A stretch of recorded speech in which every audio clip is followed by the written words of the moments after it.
Christo, one of the world's great landscape architects, proposed to do this wonderful piece in Central Park. There'd be 11,000 arches with these saffron-colored banners, and it would outline all the paths of the park.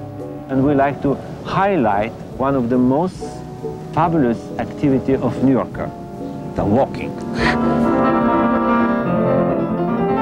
can get an 18-year-old like myself who feels that they're ready to be performing a lot. And what are you going to do? Are you going to go and knock on Columbia Management's door and say, look, you know, I'm really a good pianist. You should hire me. No, really, I am. In order to get people to bookstores now, you have to sell them something they really want, which is coffee. To me, it seems a completely weird combination. That's why we have homes. Coffee and books go together, yes, in your home.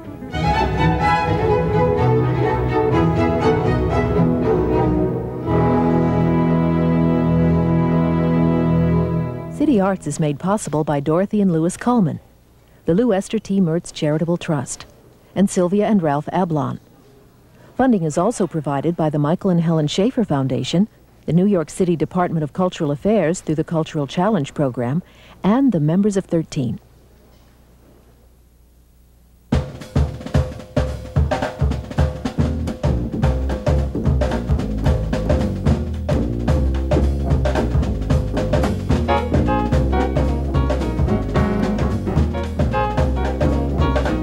Public art doesn't just make the city an interesting one, it makes it a human one. It makes it a space where you want to live. If the artwork can say something about the city at the same time, then all the better.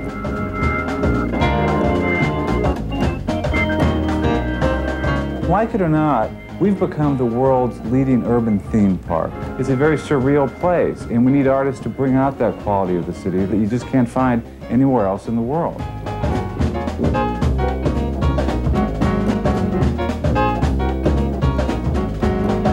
It's a very exciting prospect to look at this city as a canvas and to give artists an opportunity to play with it.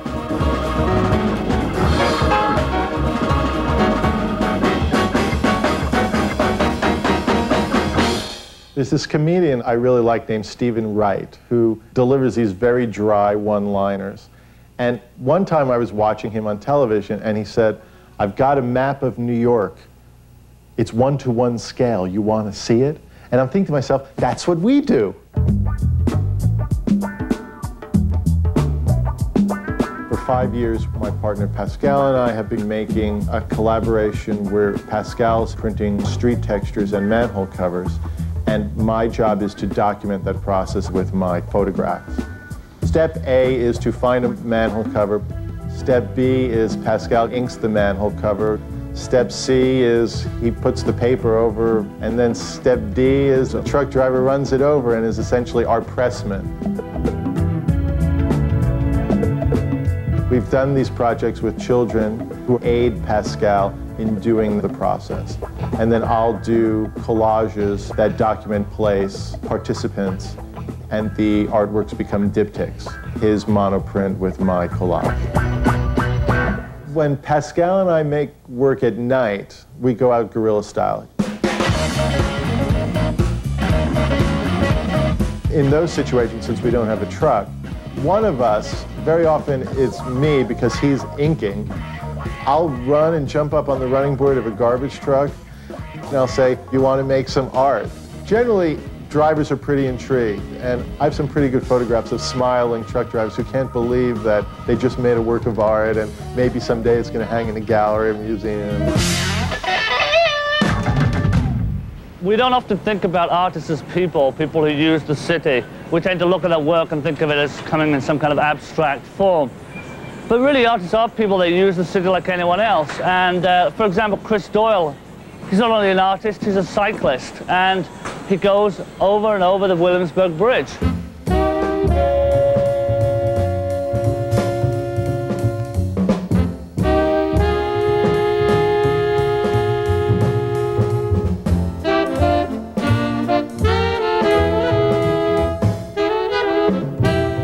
I thought a lot about the gold on the monuments on 57th Street, and I wanted to make a reference to those monuments, but twist it somehow. And so I like the idea of putting the gold here under your feet rather than on an object. ultimately the idea of walking the gold off and dispersing it in the community on people's shoes was the most important idea. And there's no question that there's a sense that the people who use this bridge, who walk over it every day, are getting a kick out of the gold, are really enjoying it. So it seems to be working for them. I think that Chris Doyle's piece has an element of just sheer beauty and magic, but it's that element of surprise, and it's also to provoke. I mean, I think public art is about discourse, so it gets people talking and thinking. I think it looks pretty cool. It would have quite a striking impact. No, not a good idea. I think it's a very good idea. I think this looks like a lot of fun. I think this is crazy. It's a stupid idea. Oh, all right. You're blowing in the wind, right? Okay. It adds some ambiance. It adds a bit of ambiance to the place, I think. Of course, they also. Christo, one of the world's great landscape architects, proposed to do this wonderful piece in Central Park. There'd be 11,000 arches with these saffron-colored banners. It would be during foliage season, and it would outline all the paths of the park. We like to highlight one of the most fabulous activity of New Yorker, the walking. The walking will be energized by this incredible, gorgeous, saffron-colored fabric panel. In the entire park, from 59th Street to Harlem in Spanish Harlem. Yeah, and east and west. It really is a very simple project in a way. And to enjoy the project, you walk underneath the gates, following the footpath, the walkways, which is, in fact, an invitation to keep off the grass. So Christo proposes this. He offers to pay for everything, cover the city's expenses, give the city merchandising rights even. It would be a great profit center for us, and we said no.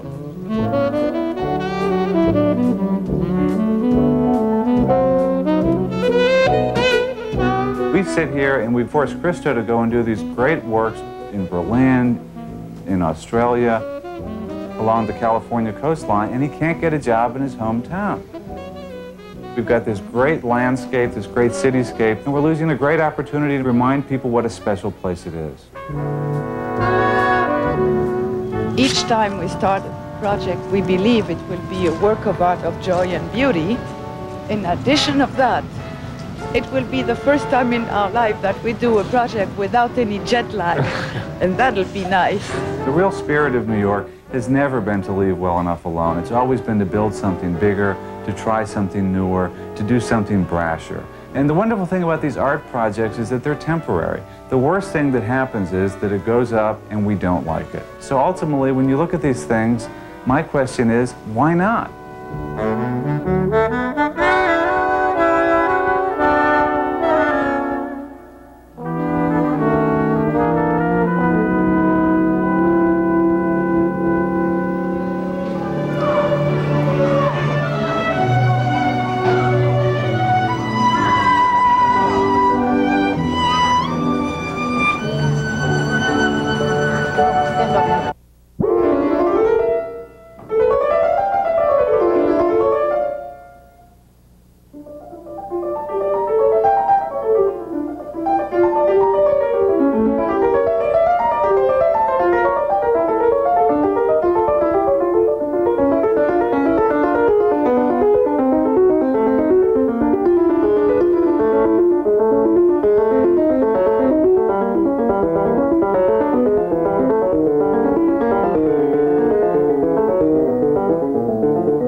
On anything you saw on tonight's show, or to give us comments and suggestions, please call at 560-ARTS.